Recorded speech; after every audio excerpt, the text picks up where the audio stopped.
छठवें एपिसोड की शुरुआत होती है कई लोगों की हत्याओं से, जहां गुड्डू के आदमी एक जगह पर ड्रिंक बांट रहे और पी रहे लोगों की हत्या कर देते हैं, कई सारे लोगों की। फिर शरद के आदमी गुड्डू के आदमी की हत्या करते हैं और कहते हैं कि गुड्डू भैया को शरद शुक्ला का राम राम कहना। इसके बाद हम देखते हैं कोठे पर एक आदमी आता है एक लड़की के पास, और वहीं पर गुड्डू पहले से ही सेंध लगाकर बैठा होता है उस आदमी को मारने के लिए। तो वो गुड्डू को देख के वो आदमी डर जाता है।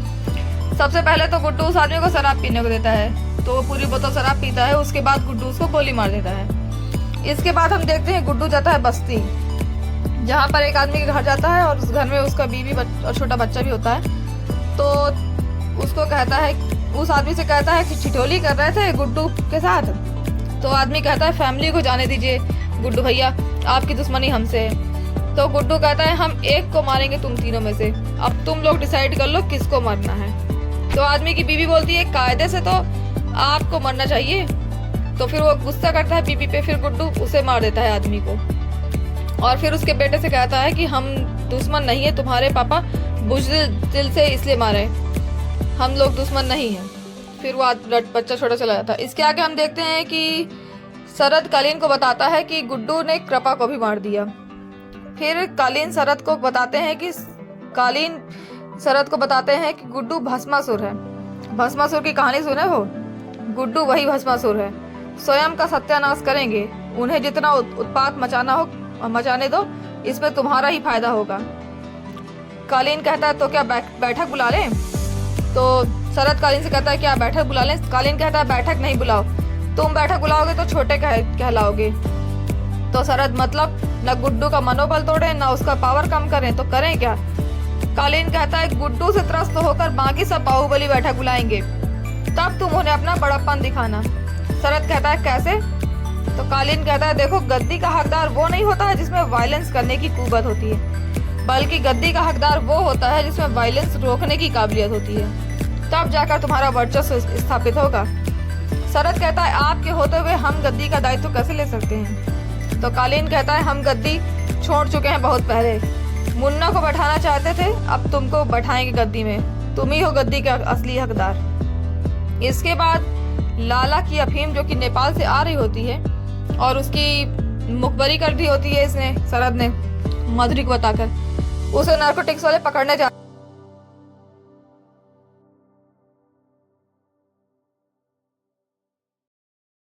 उसे पकड़ लेते हैं नार्कोटिक्स वाले। तो जो नार्कोटिक्स में एक अधिकारी है प्यारेलाल, तो वो छुड़ा देता है सारी अफीम को, दूसरी रास्ते से पहुंचवा देता है और उन लोगों को कुछ नहीं मिलता है।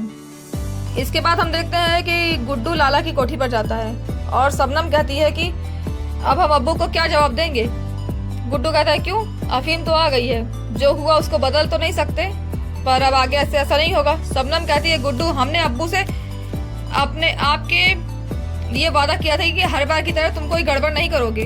गुड्डू तुम्हारे अब्बू सिर्फ अपना फायदा देखते हैं, उनको किसी से कोई लेना देना नहीं है, और तुम इतनी समझदार हो, तुमको पता होना चाहिए कि गुड्डू का जिम्मा कोई नहीं ले सकता। तो काहेली? शबनम क्योंकि हमें लगता था कि हम तुम्हारे लिए मैटर करते हैं। तुमको क्या, तुमने सब कुछ दांव पे लगा दिया, वो उस गोलू के लिए? गुड्डू वो गोलू के लिए हम बार बार करेंगे। शबनम गुड्डू हम ज्यादा बोलते नहीं हैं, इसका मतलब ये नहीं कि हम चूतियां हैं। गुड्डू अफीम के धंधे के लिए तुम हमारे पास आई थी, तुम तो सोची थी गुड्डू बकलोल है, जैसा चाहेंगे वैसा करेंगे, चली जाती जौनपुर। उसके बाद शबनम को बहुत गुस्सा आ जाता है, उसका कॉलर पकड़ लेती है, कहती है चले जाना चाहिए था जौनपुर, चले ही जाना चाहिए था। गुड्डू उसकी गर्दन कस के दबोच लेता है और कहता है कि गड़बड़ हम नहीं करते हैं, गड़बड़ वो लोग करते हैं जिन्हें लगता है कि वो हमें समझते हैं। फिर शबनम को धक्का दे देता है, खुद से दूर कर देता है। फिर बोलता है हम जा रहे हैं, तुम्हारा हिस्सा भिजवा देंगे। शबनम गुस्से में कहती है हमें कोई हिस्सा नहीं चाहिए। गुड्डू कहता है तो ठीक है, जला देंगे तुम्हारा हिस्सा, और चला जाता है। गुड्डू अफीम की सप्लाई चारों तरफ कर रहा होता है अपने लोगों से, बड़े बड़े बैग से भर भर के लोग गाड़ियों में जा रहे होते हैं यहाँ वहाँ अफीम की सप्लाई के लिए। तो वीना गुड्डू के पास आके कहती है कि कालीन भैया कहते थे कि अफीम की कीमत बढ़ाने के लिए सप्लाई को रोक देना चाहिए, बाहुबलियों में रेवड़ी की तरह बांटेंगे तो रेट नहीं टूटेगा। उसके बाद हम देखते हैं कि शरद के पास एक आदमी बैठा है जो कि अफीम को चख कर बताता है कि ये बेटर क्वालिटी की है, अगर ये मार्केट में आ गया तो हमारे माल की डिमांड गिर जाएगी। तो शरद कहता है कि तो मत बिकने दो इसे, पूर्वांचल में तो आपका पुराना नेटवर्क है, उसे यूज कीजिए। तो आदमी कहता है अपने एरिया का तो कंट्रोल कर लेंगे, मगर मार्केट से जितना पैसा उठाए हैं उसके लिए पूरे पूर्वांचल में कंट्रोल की जरूरत है। शरद कहता है तब तो गुड्डू को तोड़ना पड़ेगा, हम उसके बिखरने का वेट नहीं कर सकते।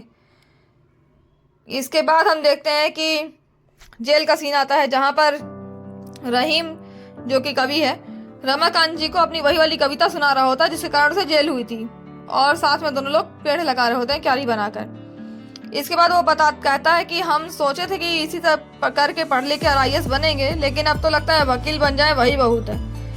फिर हम देखते हैं लाला आता है उन दोनों के पास और रहीम को कुछ पैसे देकर बोलता है कि जाओ चाय पियो, तो वो चला जाता है रहीम। फिर लाला रमाकांत जी के साथ टहलते टहलते बातें करने लगता है। कहता है मन लग गया आपका? तो रमाकांत जी कहते हैं लाला आदमी कहीं भी रहे उसका मन लग ही जाता है। तो लाला सुना है आपने बहुत सारे कैदियों की अपील दायर की है, हमारी भी कर दीजिए। रमाकांत जी वो तो जरूरतमंद हैं और आप तो क्रिमिनल हैं, ये तो आप खुद भी मानते हैं। लाला हम कई दफा कह चुके हैं कि हम व्यापारी हैं, हम आपसे कोई गैर कानूनी काम करने के लिए थोड़े ही कह रहे हैं, और ये बात आप भी जानते हैं कि हमें बेल मिलनी चाहिए, जो कि सरकार के दबाव में बार बार रोकी जा रही है, हमें मिल नहीं रही है। वैसे आपका कानून सबके लिए है। तो रमाकांत जी कहते हैं ठीक है हम लिख देंगे, और कहते हैं सरकारी गवाह बन जाइए, आपके लिए फ़ायदेमंद रहेगा। इसके बाद हम देखते हैं कि IG दुबे CM के ऑफिस पहुंचता है और CM को एक लिस्ट पकड़ाता है, और IG दुबे से लेकर CM लिस्ट देखती है तो IG कहता है कि ये सैलरी सरकार की लेते हैं और नौकरी बाहुबलियों की करते हैं। तो CM कहती है कि अब हर कोई आपकी तरह वर्दी की इज्जत करने वाला तो नहीं हो सकता ना। फिर CM अपने PA को वो लिस्ट पकड़ाती है और कहती है ट्रांसफ़र करना है। तो PA कहता है कि आप ऐसे नहीं कर सकती, आपको ऊपर से इजाज़त लेनी चाहिए थोड़ा। तो इसके बाद हम देखते हैं कि तो CM कहती है कि यही मतलब फाइनल करना, और CM ट्रांसफ़र लिस्ट में साइन कर देती है और लोगों का ट्रांसफ़र हो जाता है। इसके बाद हम देखते हैं कि गोलू के पापा स्टेशन में बैठे होते हैं बड़े हताश होकर, उनकी बेटी का कहीं अता पता नहीं चल पा रहा होता है और डिपार्टमेंट उनकी हेल्प नहीं कर रहा होता है। तो एक सीनियर आदमी आता है, उनसे कहता है तुम्हारी तो गोलू पापा कहते हैं हमारी बिटिया लापता है। तो सीनियर कहता है तुम्हारी बिटिया गायब होने वालों में से नहीं है, गायब करने वालों में से है, कहीं अंडरग्राउंड होगी, पता लगा लो। तुम्हारी बिटिया सरकार की दुश्मन और तुम्हारा समधी पुलिस का मर्डरर, कितना भी सर पटक लो यहाँ से कोई मदद नहीं मिलेगी। इसके बाद हम आगे देखते हैं, पूछ लो। इसके बाद हम देखते हैं कि CM की मीटिंग चल रही होती है। गृह मंत्री सोलंकी मीटिंग में हर बार की तरह इस बार भी लेट आते हैं। तो जब वो CM के PA से मिलते हैं तो PA उनको बताते हैं कि अंदर मीटिंग चल रही है और मैडम का आदेश है कि लेट आने वालों को अंदर ना आने दिया जाए। तो सोलंकी जो होता है PA को थप्पड़ मार देता है और अंदर चला जाता है। तो सोलंकी गुस्से में CM से कहता है हमारी मिनिस्ट्री का ऑर्डर आप कैसे पास कर सकती हैं, क्योंकि CM ने ट्रांसफर ऑर्डर पास कर दिया ना, अगर ये सब आपको ही करना है तो हमारी क्या जरूरत है। तो CM कहती है तो रिजाइन कर दीजिए। तो सोलंकी कहते देखिए मैडम आपको राजनीति में आज 4 दिन हुए हैं और हम इतने साल से जनता के चुने हुए प्रतिनिधि हैं, अगर हम रिजाइन कर देंगे तो आपकी सरकार का पता नहीं चलेगा। तो CM कहती है कि जनता के चुने हुए तो जनता के लिए काम करिए, जेबें भर के सरकार चलाने में हमें कोई दिलचस्पी नहीं है। इसके बाद सोलंकी चला जाता है। इसके बाद सीन में आते हैं भरत त्यागी और गोलू। भरत त्यागी ने गोलू को किडनैप करके एक जगह पर छिपा के रखा है, तो उसके लिए कुछ खाने पीने की चीजें लेके जाता है, चाउमीन वगैरह। फिर गोलू कहती है मारे कहे नहीं भरत।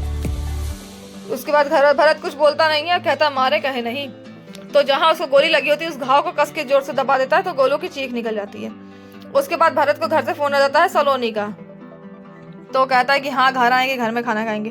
तो गोलू हंसती है और बोलती है कि बढ़िया है चाउमीन, तुम भी खा लो या तुम्हें भी पसंद नहीं है छोटे की तरह। इसके बाद गोलू को पता चल जाता है कि वो भरत नहीं बल्कि भरत का छोटा भाई छोटे त्यागी है, शत्रुघ्न।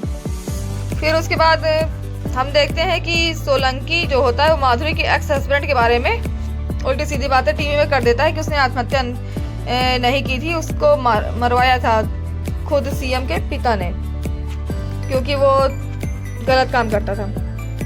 तो उसके बारे में गलत अफवाहें फैला रहा था। तो टीवी में देखती है माधुरी, तो उसका पीए से पूछती है जरीना कैसा काम कर रही है।